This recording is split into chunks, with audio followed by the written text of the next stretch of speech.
Alright, we should be live. Microphone looks good. Alright, we're back. We're doing a, for me, super early stream because I have to go to work super early today. So if I don't stream now, I won't do it at all today. So we're back. We're working on Eartha Joe. I've been working on her in the background a little bit because um, I finished up the whole thing, counted up all the cards. We did add in Dio-chan because I somehow glossed over her while doing the Portal 3 Kingdom set. So she's on the list, and for good measure, the Recruiter is on the list too because we have a lot of creatures with either low power or low toughness or both on this list, so they potentially get in anyway. Which brings her to 182 cards. I also checked all of the prices on everything. I just used whatever market Scryfall does. Here, let's see. Which is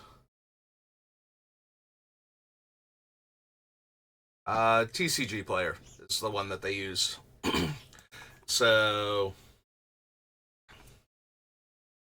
So yeah, I went through, I cut out all of the things that were insanely expensive and most of the things that were like over $3 or $4. I left a few of them on the list because they might be too important to cut. For example, I actually had to go back and add in Boros Charm because we lose the Fairy's Protection, the Clever Concealment. I did not realize Clever Concealment is already like $11 or $12 from the March of the Machines commander set. So, yeah, we lost all of our mass protect our creatures effects. So I had to look for other ones.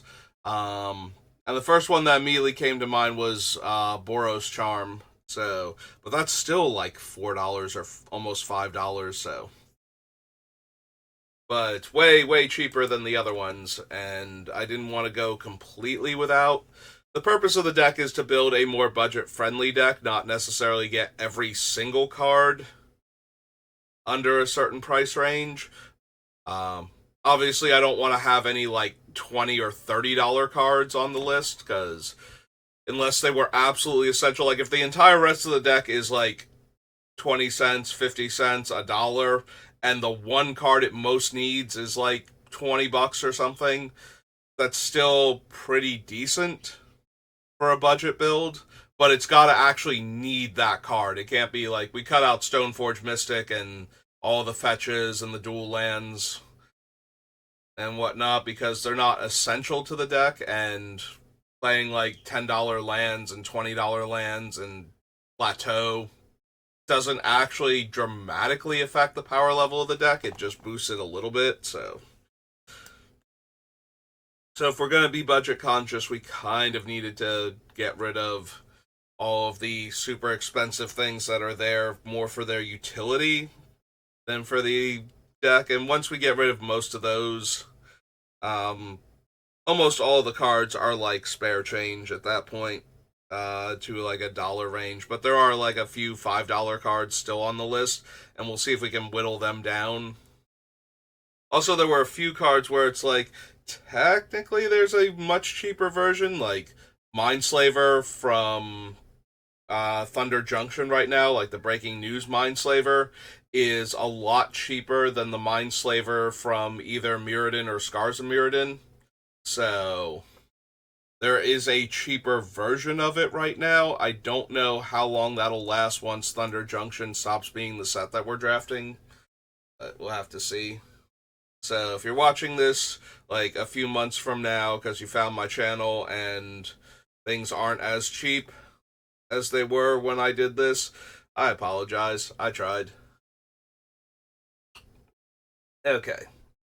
So regular Eartha Joe though, where I can use whatever cards I have in my collection. We're gonna start on her. She's at 182 cards if I did my count accurately. So I did do it this morning, though, so I might be tired. I might have miscounted somewhere. So now the question becomes, am I actually running these cards for a lot of this stuff? Like, do I want the discard effects that I have, which are currently Disrupting Scepter, Muse Vessel, and Karn Liberated are my main ones. Um, and for right now, I think they're fine. The other thing is, do we want the color matters and the whether or not a thing is an artifact matters. Because if we have the color matters cards, we have two ways to change things' colors. Distorting Lens can affect any permanent, and the Scuttlemutt can affect creatures, which will allow Northern Paladin and Southern Paladin, and by extension Exorcist, to destroy.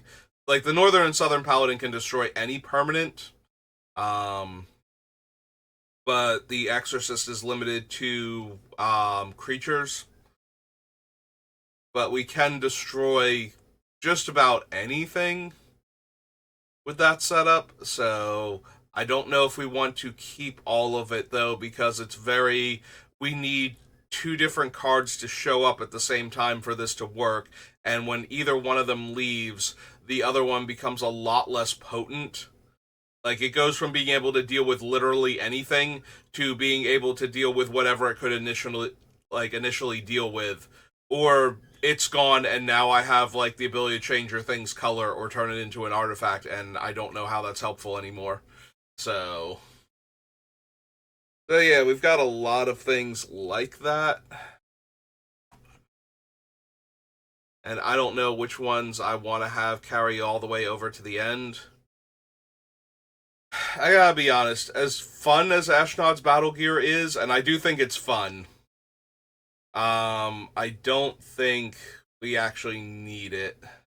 The ability to kill 4 toughness creatures just by spending 2 mana and tapping this thing is pretty neat, but especially for a deck this weird, like, maybe I leave that in for the budget build, but the actual fiscally irresponsible version of the deck can probably do better things than kill 4 toughness creatures by tapping their artifact.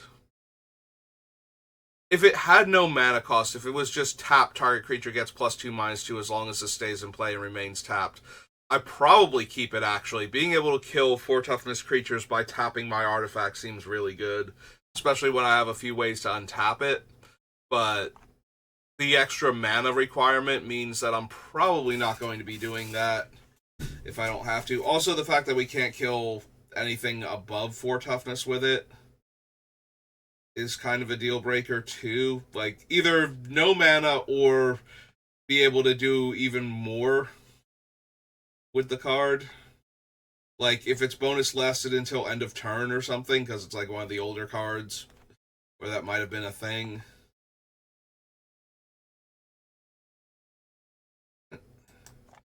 Spell, bounce.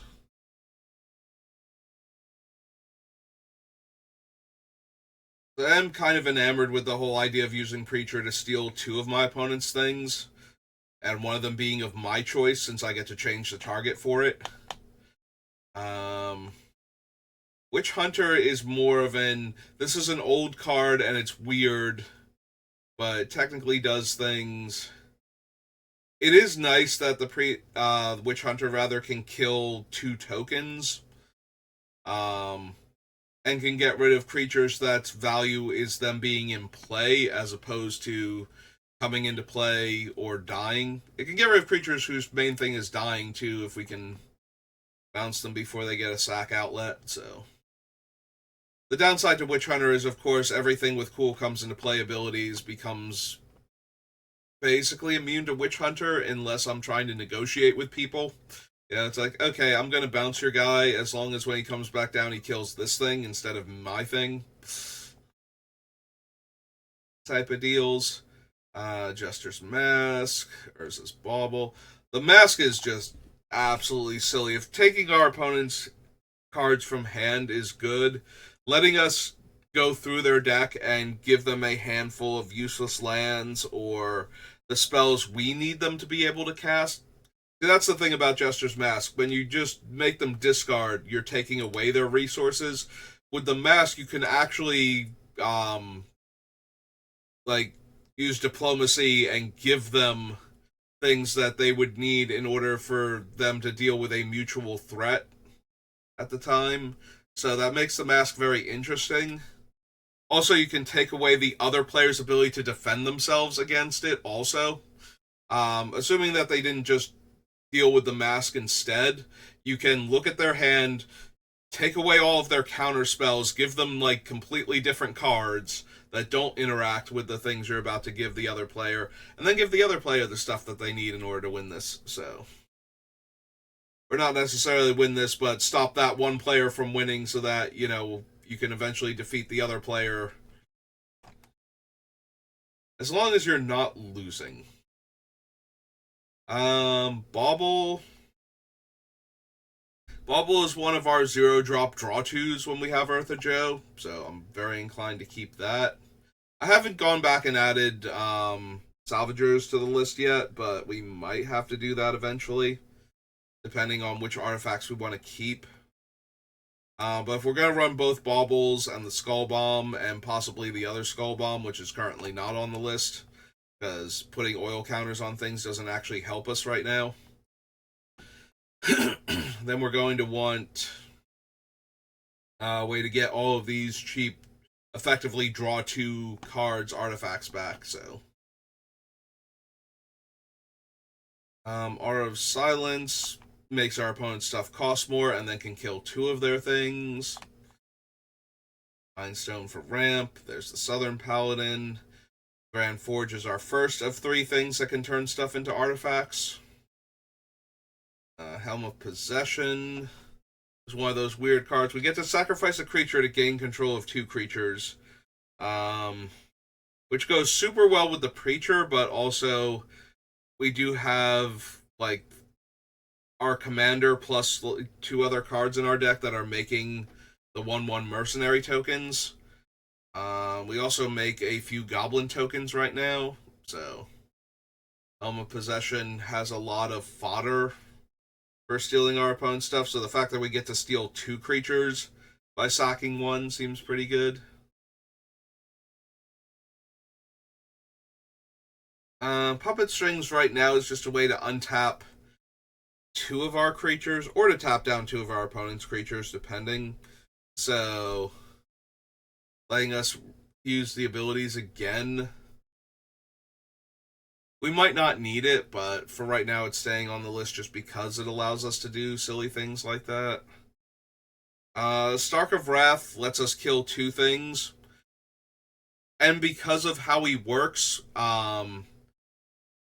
we can have the copy of the effect destroy the thing from the player that we most need to destroy, that we least want to give Stark to, and then have the other ability resolve and kill a second permanent of a second player and have him wander from that player to the other player. Because he doesn't target the player that he goes to the player whose thing he destroyed.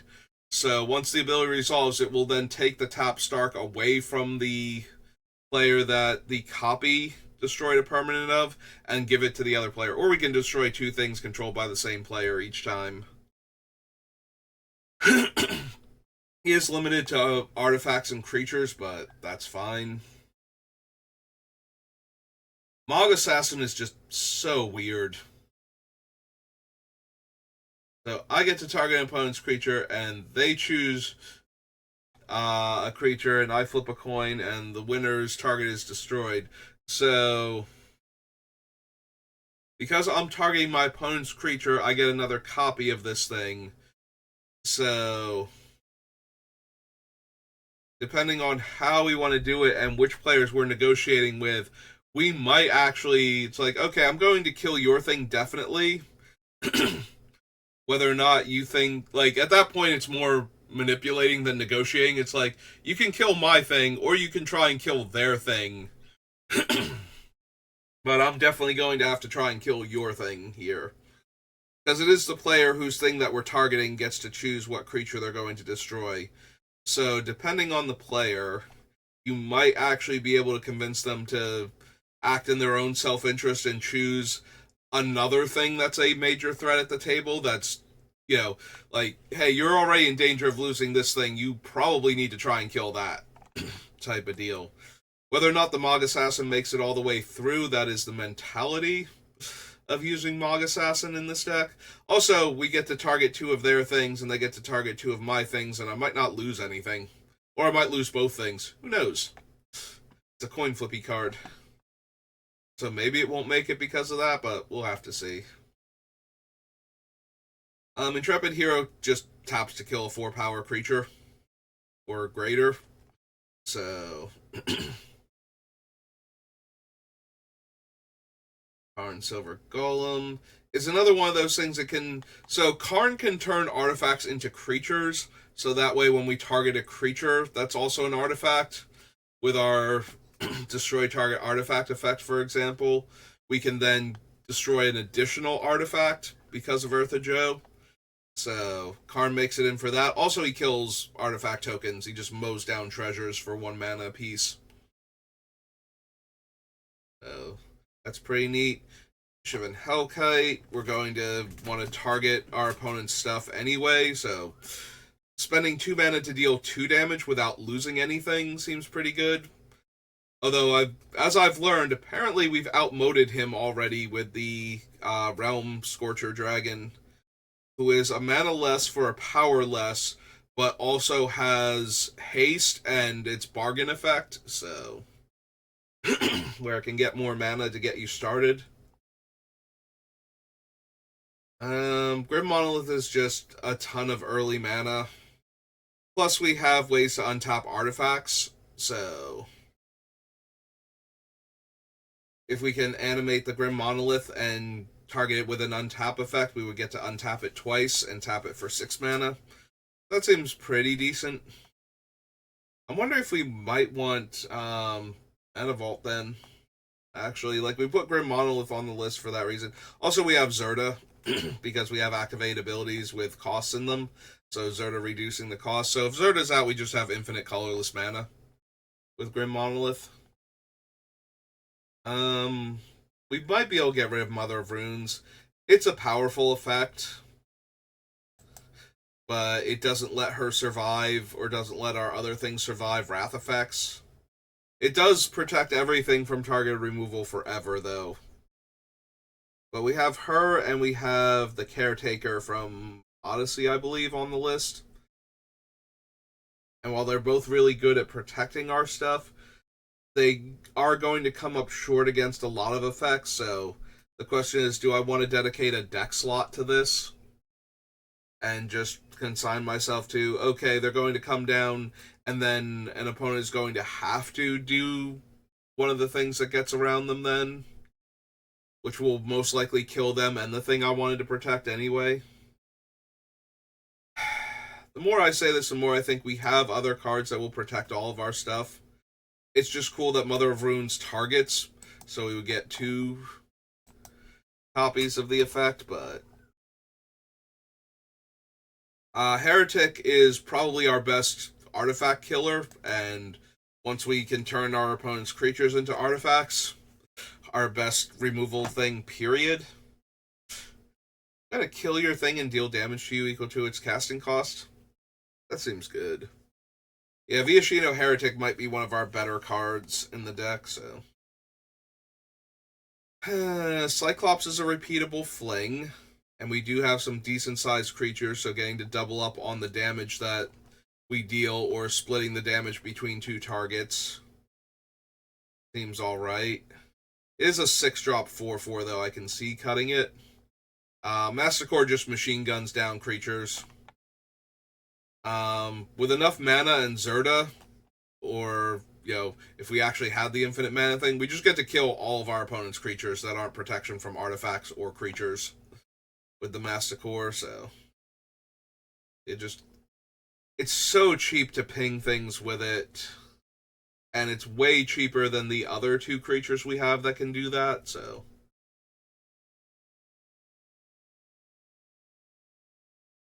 Casting cost wise, it costs like at least 2 mana less to put into play.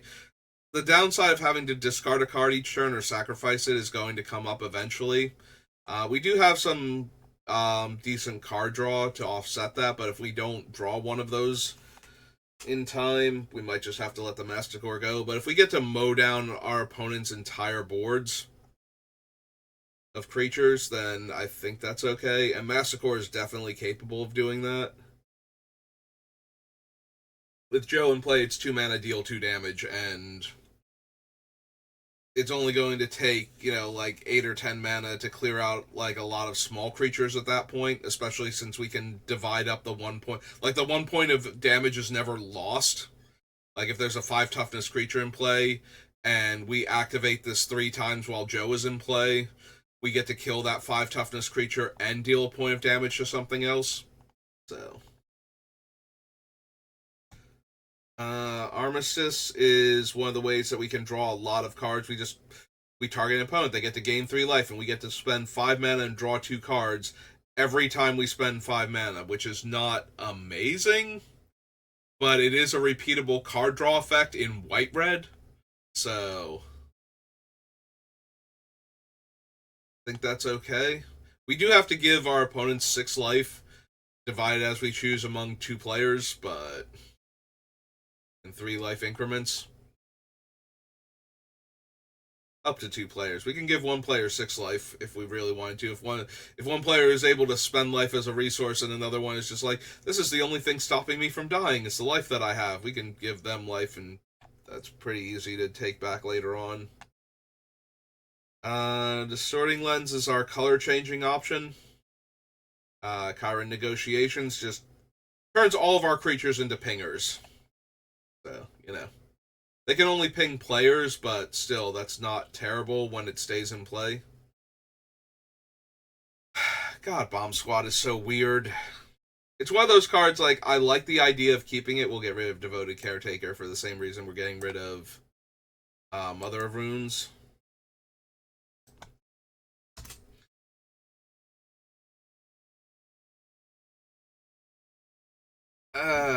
This is one of those weird cards that nobody remembers exists that I like to put in decks like this.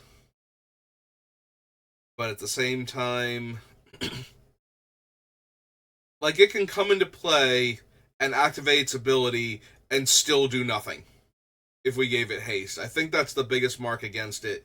You need 4 counters on the creature to kill it, and it could stay in play for it would have to stay in play for an entire turn cycle with haste in order to kill anything. So, or we would have to untap it immediately. It's nice that it deals damage when it kills a thing, but yeah, no. When I put it on the list, I'm looking at what it's capable of. Now that I'm actually have to take cards off of the list, it's like, it's capable of doing this, but how often is it actually going to succeed? How often will it live up to that potential? And the answer is not nearly often enough, I think. So we would have to be leaving it in just for the sheer fun of how silly it is and how nobody knows what it does. We've got Kamal and Jessica, and in between, Grim Lavamancer. All tapping to deal damage to things. Goblin Sharpshooter, Gratuitous Violence, Weathered Wayfarer, an old Siege Gang Commander. Yeah, I suppose Granite Shard gets to stay in.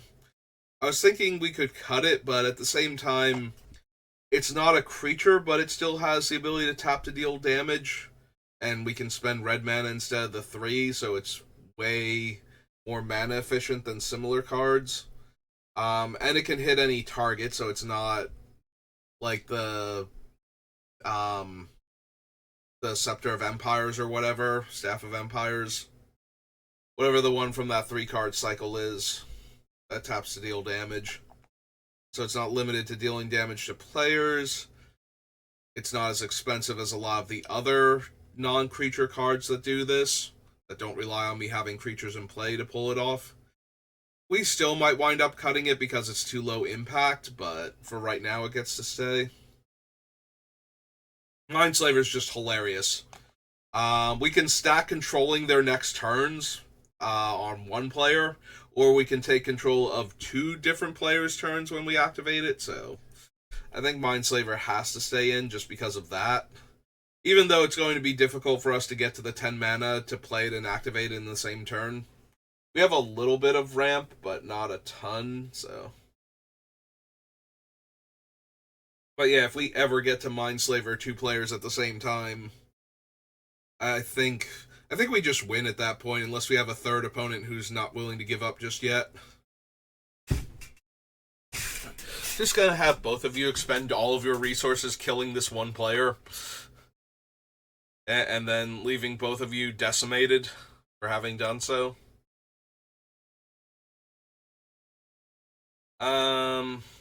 I want to keep the Spike Shot Goblin and the Spike Shot Elder if we can, because all of the mercenary tokens that Joe and the other cards from Thunder Junction make will give us enough power on our creatures.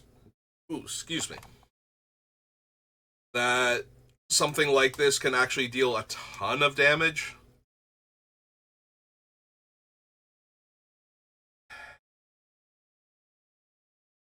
We only have a very small number of artifacts that would use charge counters. We're probably going to be able to cut the core tapper. I just need to make sure what those few artifacts are. Make absolutely certain. Construct lets us untap either multiple artifact creatures or the same artifact creature twice, which if we can get a tap activated ability on one of our things, which is basically our whole bread and butter. So it's more, can we turn the thing into an artifact while it has a tap activated ability? We can just pay 2 to untap it twice and tap it in response in between each ability resolving. Totem is hilarious. The idea that we can exchange the totem for something and then the totem for something else and effectively give them like a third thing instead of the totem while stealing their thing amuses me to no end. So, as long as one of the initial targets is a creature, because we need we need to exchange it with a creature the first time, but then we can exchange that creature or the Avarice Totem with the second copy with basically anything we have that we don't want. That's not a land, and wind up keeping the totem and stealing their thing.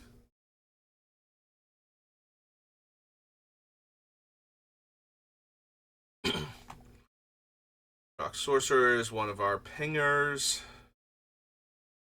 8.5 Tails.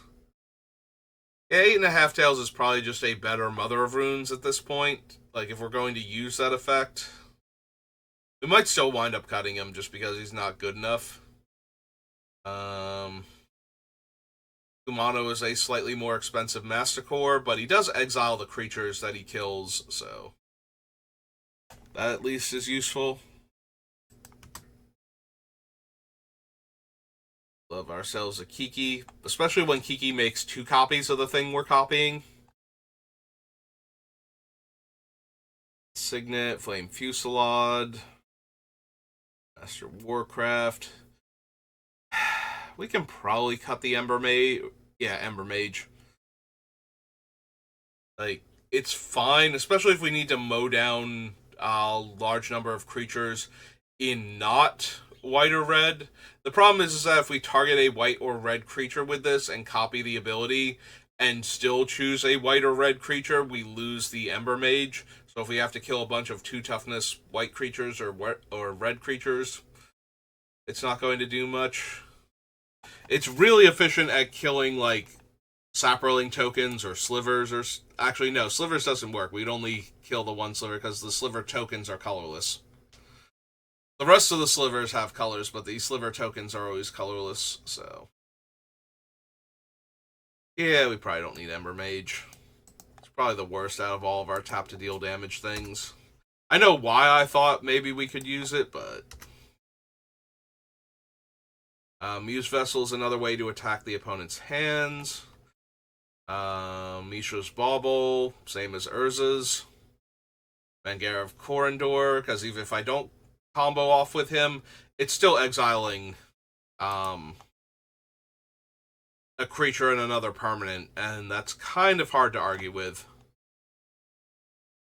3 mana, exile target creature and target non. Actually, any permanent, right? Because he doesn't even. Yeah. Yeah, so Mangara getting to exile target creature and another target permanent, and I just have to exile Mangara. Seems too reasonable. Pentarch Paladin. The Paladin, at least, we have the option to name the color that is most problematic and start mowing things down first, and then find one of our ways to turn things into other colors. Bloodshot Trainee. We just need Ertha Joe and play with her token, and this thing taps to deal 4 damage, which effectively becomes tap to deal 8 damage. So yeah, I think this one gets to stay. Austere Command. I could see cutting Brigid. She is the only one right now out of all of the creatures that have the ability to deal damage to attackers or blockers that's on the list, but the fact that she gets to deal 2 damage to each attacking / blocking creature that target player controls means that she gets to mow down anything with less than 4 toughness that tries to attack me. She also gets to preemptively deal 4 damage to all blockers when I'm on the offense. So I do like her. I don't know that she's going to make it all the way through. We might have to cut her for space issues. Brian Stoutarm is just a better Bloodshot Cyclops. So we'll cut the Cyclops before we cut him.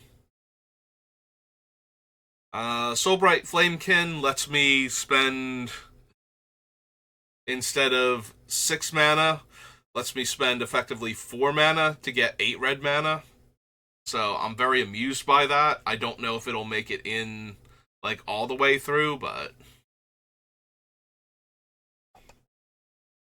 right now I'm very entertained by that, and I kind of want to make it work. 1,000-Year Elixir gives all of our things with tap activated abilities haste, as far as their abilities are concerned, and can untap them. So that one seems to be kind of essential to the deck. You know what? We don't actually need Blightsickle, even with all the tap to deal damage things we have. Withering away our opponent's creatures is not that impressive. It is helpful for killing indestructible creatures or things that are so huge it would take me 2 turns of mana investment to kill them, but, you know, aside from things like Avacyn and Ulamog, it's not really doing much to have this in there, and we do have, like, you know, Path to Exile, Swords to Plowshares. Furystoke Giant gives my creatures the ability to tap to deal 2, plus it has Persist, so kind of want to give that one a try. Path, Scepter. Scepter's another one we could cut, but it's a cheaper Icy Manipulator that can tap permanents instead of being limited to artifacts, creatures, and lands, which doesn't come up much, but, you know, being able to tap down your opponent's Planeswalker that turns into a creature. I guess it turns into a creature. We could tap down the new Oko while he's still in his Planeswalker form, and then he'd be a tapped creature afterwards. There we go. Figured it out. Yeah, things that become creatures that are difficult to target, we can still tap down. But yeah, that's about it. That's the minorest of upsides to running that one over Icy. That, and we save a mana on the casting cost, so, which is way more relevant. We have a bunch of pingers, so I kind of want to keep the collar. Sparkmage is one of those pingers. We have a few very useful equipment in the deck, so Stoneforge Mystic. Horde Smelter is our other way to kill artifacts. Coding is one of our ways to turn things into artifacts. and the better of the two, honestly, since it can turn any permanent into an artifact. Whereas the other one, they learned their lesson and put non-land on there. Um, Lux Cannon might just be too slow. It is one of the few things where I can put charge counters on it with the core tapper, but we're probably cutting the core tapper at that point anyway. And this thing still needs to activate 3 times to get counters, and then an additional time to destroy 2 permanents. The fact that we get the rate of 2 permanents destroyed instead of 1 is what pushed it into, I would consider this, but yeah, probably not. Probably not worth it at this point. Yeah, sorry, Lux Cannon. You're just not good enough. Spike Shot Elder, same reason as Spike Shot Goblin, except that this one is 3 mana repeatedly instead of red and tap. We have enough artifacts right now that the Mirror Works is interesting to me, but we might wind up cutting it. Because it's not really on topic with the rest of the deck. Karn is just an absolute monster in this deck. +4 to exile 2 cards from opponent's hands, or 1 from each, and -3 to exile a creature and another permanent. Yeah, Karn way too good. Unwinding Clock, because I have a lot of artifacts with activated abilities that target things, so untapping them each turn seems decent. Aurabrask, because we need to give haste to all of our tap activated ability creatures. Do I actually need the Hell Vault? Probably not. We didn't get enough ways to take it off of the table without having it die. It specifically has to go to the graveyard from play. Like, if we could exile it in response to things or bounce it back to our hand somehow, but yeah, without those options, really diminishes what the Hell Vault's capable of in our deck.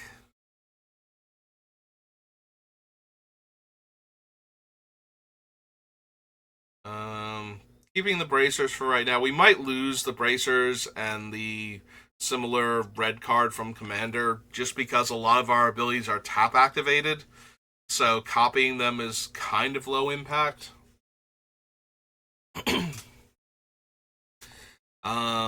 Like, the fact that we get to copy them each time they're activated is kind of low impact when we can't excuse me, when we can't keep activating them afterwards. You know, if I spend all this mana to equip a creature so it gets to deal an extra point of damage when I tap it, that's not really super helpful. So it's got to be a much more impressive ability.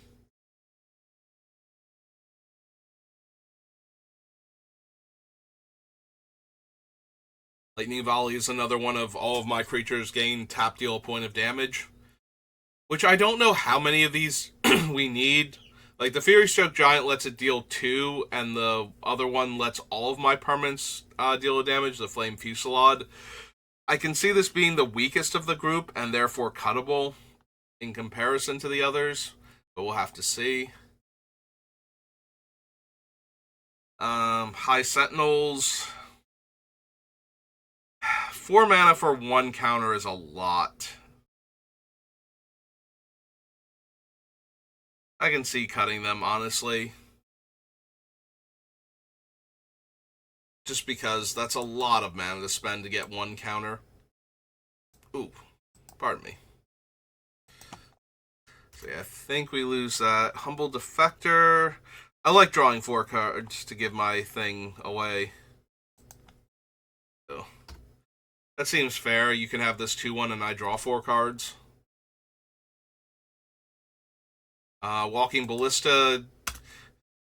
We can't double the activation for getting the counters most of the time. This is one of the cards where actually equipping it with the Illusionist Bracers would be super helpful. We can, if we get Zerta down, make it much, much cheaper. It effectively becomes another one of the spend 2 mana, deal a point of damage to something cards that we have access to. The crew is just funny to me. If we run out of room, we'll cut it, but I do like the idea of being able to steal 2 creatures per activation until end of turn and bludgeon our opponents to death with their own stuff.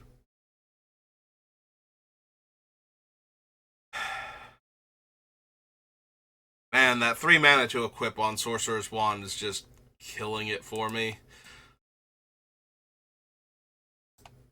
Yeah, I think we lose that one. Helm of the Host is definitely staying because if 1 Ertha Joe is good, 5 Ertha Joes is insane. So keeping the Bounty Agent for right now. It gets to kill somebody's commander and then either somebody else's commander or some cool legendary artifact or enchantment they've got out. Karn Great Creator can stay for right now. Ugin the Ineffable can stay for right now. Yeah, being able to destroy 2 permanents, well, 1 creature and 1 permanent that have 1 or more colors. And the other Karn just gets to mess with us turning our opponent's stuff into artifacts. While still being able to kill like their little things or animate our artifacts, so that way we're using the activate ability of we're using the activate ability on a creature when we target it.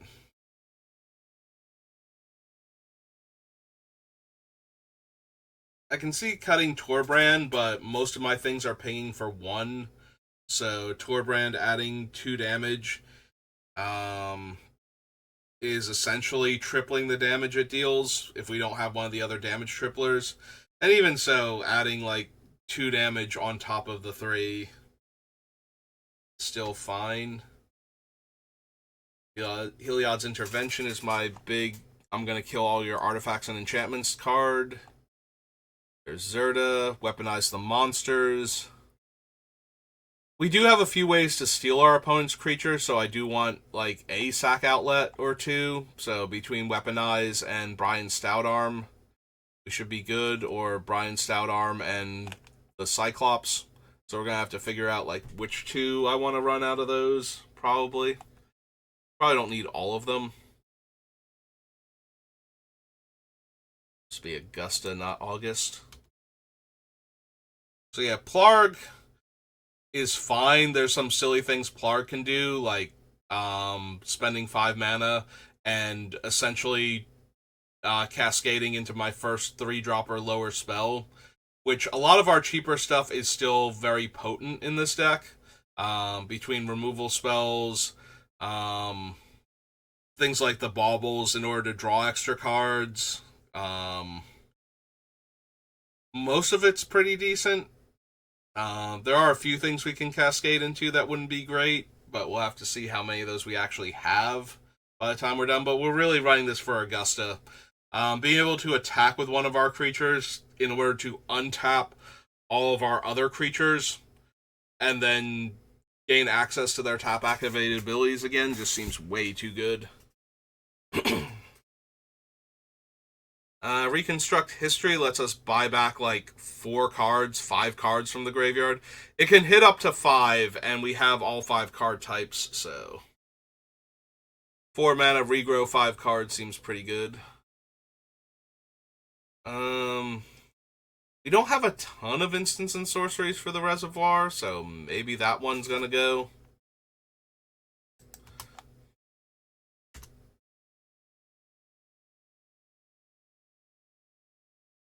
Like, it does deal a decent amount of damage when we do build counters on it. Also, it was another thing we could put charge counters on with the Core Tapper. Yeah, I think that was part of the reason why I was considering it, and I think we're cutting the Core Tapper also. Just go grab Core Tapper. Go 11 cards now.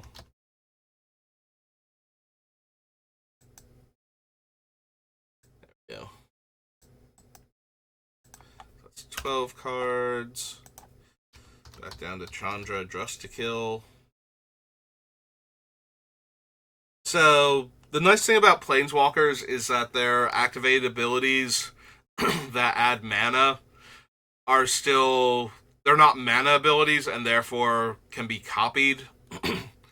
And if they have targets, Ertha Joe can copy them specifically.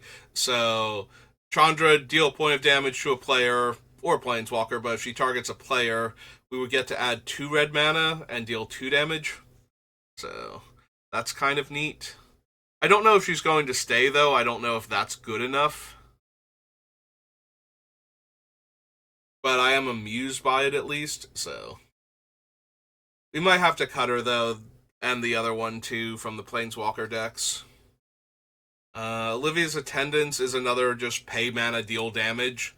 It's one of the more expensive ones, but we get blood tokens out of it, so if we're flooding out, we can activate this multiple times and discard extra lands. Or just put a bunch of artifact tokens into play for our Flame Fusillade, so that's kind of helpful. Welcoming Vampire is one of our card draw effects. Dragon Spark Reactor.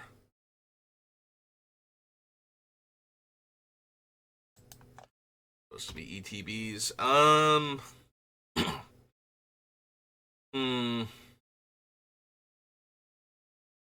Yeah, this diminishes a little bit without the core tapper to be able to put more counters onto it.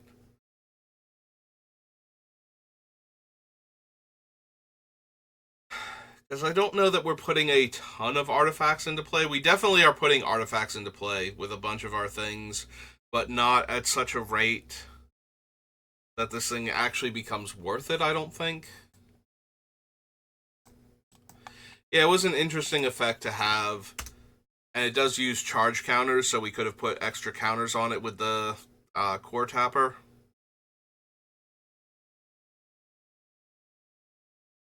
We're keeping Fable right now because it's just another Kiki, but with some other utility to it.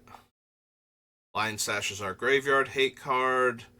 Wandering Emperor gets to kill 2 things and gain me 4 life the turn she comes down. Or put 2 counters on my things, because she also gets that effect multiplied. So yeah, her only thing is making the Samurai doesn't actually make an additional Samurai. Jaxus lets me discard a card to draw 2 cards in the most roundabout way possible, while also bludgeoning our opponents to death with the extra creatures that we get, so... Firebomb is one of those cards that I'm not even 100% sure it's supposed to be in the deck, but especially if we wind up running the Ariok Salvagers, I want it. Also, it's not a great rate, but 7 to destroy a creature and then any other permanent from a 1 mana artifact is not the worst. It's effectively 8 mana, instant speed, destroy a creature and a non-land permanent while I have, or no, just destroy a creature and then another permanent while Ertha Joe is in play, so I have a lot of difficulty arguing against that. Most of our creatures meet Tokashia's Welcome, so it represents a card draw each turn. Basilica Spellbomb is a cheap artifact that will let me draw cards. For 3 mana, it will give +4/+4 and flying to 1 or 2 creatures, like +2/+2 and flying to 1 creature, or +4. Yeah. Blah. It's early, and I'm stumbling over my words, but you know what I mean. We can give 2 creatures +2/+2 and flying, or 1 creature +4/+4 and flying, and draw 2 cards for 3 mana. So. Theon Fire is a damage tripler. Ortheon is a bad Kiki Jiki, so that's still pretty decent because Kiki's insane. Fall of Care Anos, or Andros rather, we can probably wind up dealing, like, we should be able to activate this once even without Zerta in play in a turn cycle, which is potentially dealing 14... If the creature is large enough that it can take 7 damage and not die, dealing 14 to it is surely going to be enough to kill it. And unless it's literally Emrakul or the Merit Lage or is indestructible. You know what I mean. Um, but we also get to make a creature token from this or grow the creature token if it's still in play. Man, I could not spell excess when I typed this. Um, so in that regard, it's still very useful, even if we are only killing one thing per turn cycle. But we can probably get to the part where we're killing two things just by doing 7 and 7. You know, it takes a lot to be out of range of that. A lot being 8 toughness, or, the other aforementioned problems. So, yeah, I think this is good enough. Like, if we just smite like a 2 toughness creature with good utility and like a 6/6 or something, like, and we get to make a 6/6 of our own for doing that, I think that's good enough return on our investment. Stone of Eric is our graveyard hate card that lets us draw a card and is cheap enough to be recurred. Yeah, we have so many things that work with Ariok Salvagers, I probably need to just put them on the list. Soul Cauldron lets us steal activate abilities from our opponent's dead creatures, which might actually give us like new ways to win games. If suddenly we have the activate ability to untap our things more readily, or have an activate ability that targets stuff that does things like none of our other abilities are doing. Like, I don't know. We already steal and bounce and destroy, but maybe we could get something that's more efficient at that into our deck. So, want to keep the Soul Cauldron. Food Fight lets us turn our artifacts into ways to deal 2 damage, or effectively 4 damage for 2 mana. As long as the Food Fight is still in play. Realm Scorcher Dragon is another one of the just spend mana, deal damage creatures. Stroke of Midnight is one of our removal spells. We do have a bunch of artifacts we can have enter, so Dowsing Device is not unplayable. And giving +X+O twice is potentially very potent. It is at sorcery speed, though, so everybody's going to know when it's happening. Yeah, that might be one of the weaker cards still in our deck. Yeah, we're coming up on the hour mark, and I haven't even gotten all the way through the list. But on the bright side, we've gotten rid of how many cards now? We copy Axonal. 15. Yeah, let's bump the things off the list and clear it off then. So 70, 67. Go back to Ogier, Axonal. Who can stay in for right now, just for the damage it adds. Ertha Joe, form a Posse Boss.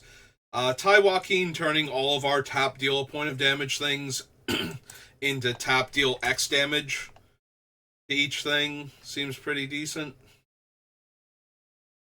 The cage is very easy to get the free spell off of. We basically just need 3 creatures in play, and Ertha Joe is 2 out of 3 of those creatures. And her token lets me manipulate power on a 3rd creature, just in case. So we should be able to Collector's Cage pretty easily at that point.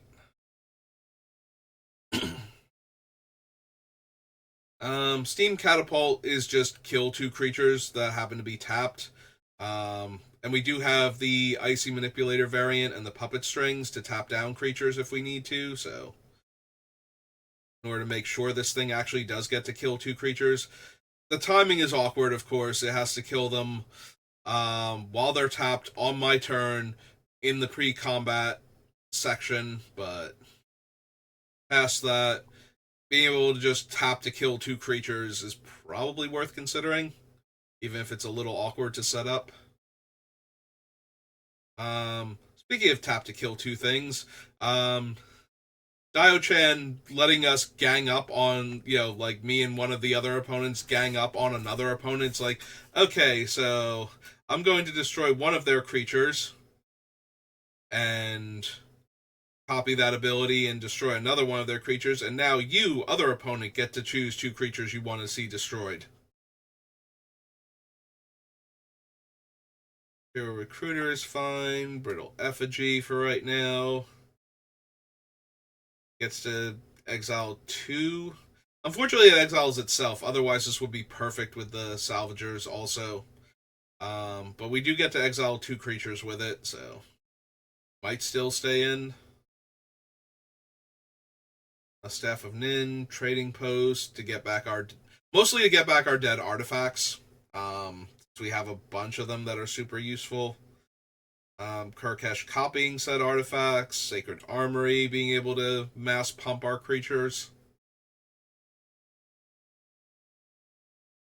Soul of Chandelar.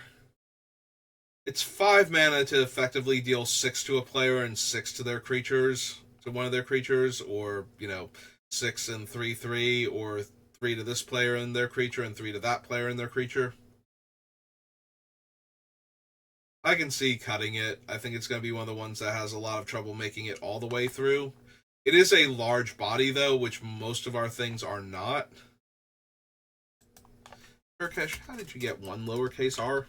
I didn't even notice that before. I mean, that's how he got it, is I did not notice it. Flame Shadow Conjuring lets us make an additional copy of each of our creatures with haste, so we get to use its activate ability immediately in most cases. Alright, we have Kytheon's Irregulars, just so that way we can have another way to tap creatures, with this one being repeatable. So 2 white mana is an awful lot. It's not like it's 2 colorless to tap a creature, or even 3 colorless to tap a creature. Might be a little bit easier on the mana, but at the very least, we get to tap down things on like one player's turn, and then if we still have white mana, we get to tap down things on another player's turn. So we don't have to guess which things are going to come at us on what player's turn. Which is one of the awkward things about like the Icy Manipulator variants we had, is that we only get to tap them once in a turn cycle, most likely to tap our opponent's thing, so we have to guess which one is coming at us that's going to be the biggest problem and save it for that one. So the Irregulars at least let us dodge around that a little bit. Also, they're another way to tap down creatures for the Catapult to kill, so I just love the idea of Chaos Wanding, like either the same opponent twice to cast 2 of their really potent spells, or 2 different opponents. Brash Taunter gets to just melee everything and deal a ton of damage. Fire Emancipation increases our damage. A lot of our creatures are on the smaller side, so Subira might actually make it. Being able to give multiple creatures the ability to be unblockable, and being able to give us a fresh hand when we're running low on cards. Recruiter is another way to tutor up a lot of our smaller creatures. Talisman is ramp. Liquid Metal Torque is the other way to turn things into artifacts. Do we actually care about Jessica? I mean, making 2 of our creatures deal triple damage is decent. Or having one creature deal like 9 times damage. It still has to be able to make it through for damage, though, and we only have, Subira, Access Tunnel, and maybe Rogue's Passage to get a thing through. Yeah, we might wind up cutting her because of that. Togo makes artifacts that have the ability to sacrifice themselves to deal damage. A very convoluted way, but still. Send from Avernus gets us back a lot of our dead stuff. Arcane Signet, Darksteel Mutation, Stalking Leonin.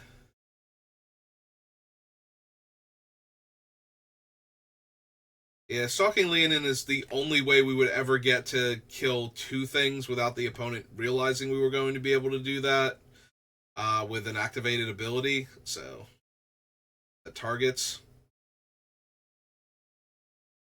Protection, flawless maneuver, deflecting swat. All of those are cards that we need to keep on the list until we are sure we don't need them. Robaran Mercenaries. So, what activated abilities do they actually get to copy? They get to copy the copy abilities of things like Kiki and Jaxus. Um,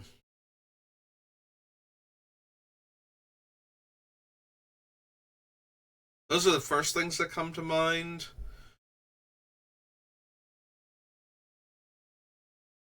Same thing with the Peregrine Dynamo. So we'll have to go over all of my legends and make sure.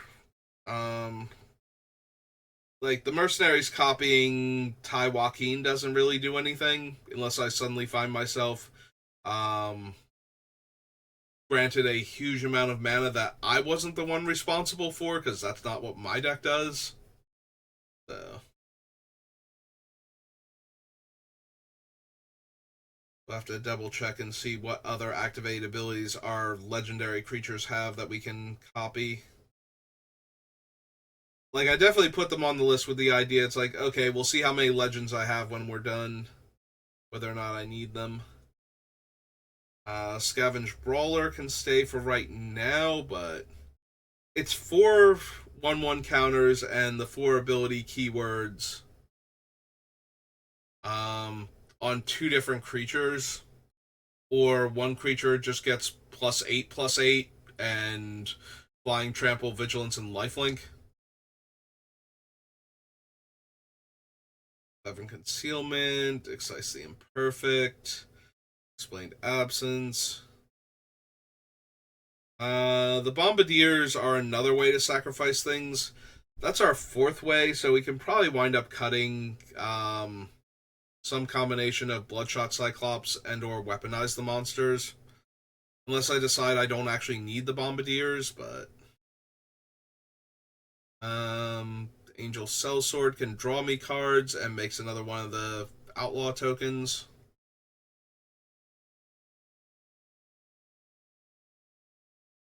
And can make a lot more. Right, it also makes them with my other things ETB also. The Screwdriver has multiple different useful abilities, including making a creature unblockable, untapping my artifacts that I might have animated. Um, the Scry is kind of whatever, but the mana ability is fine. Yes Man is just another humble defector.